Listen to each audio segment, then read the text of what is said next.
Now in Brazos County, more than half of the calls to 911 are actually made from cell phones. Now these mobile devices are a wireless convenience that do not help in all situations. KAGS HD News reporter Tashara Parker shows us why old school landlines are still a hot commodity when it comes to an emergency situation. Can you call back on a landline?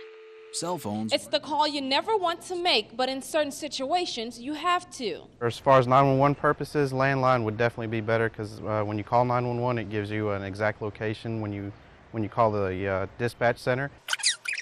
Fast forward to the 20th century, most people only have cell phones. It's a convenience that's good for many, but not so convenient for 911 dispatchers. As opposed to a cell phone, to where if all you can do is dial a phone number, it's the closest cell phone tower that your cell phone happens to be next to. A tower that could send inaccurate information about your location depending on where you stand and how you point your cell phone. It's a reason why EMT Carlos Garcia says if you're able to use a landline, that should be your first means of contact. When you call 911, it takes a few seconds to locate a landline, but when you're calling from a cell phone, that time can increase significantly. Some of the tips, especially if you're driving, pay attention to where you're at. Roads, road markers, mile markers, things like that. Key land points or anything that could give you a better location. 911, what's the address of your emergency? Dispatchers say most of their calls come from cell phones. It's the reason they ask for your address first. If you can give your location up front just in case you lose your cell phone signal or something like that.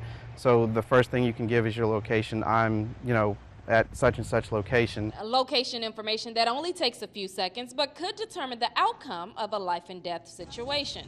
In Bryan, Tashara Parker, KAGS HD News.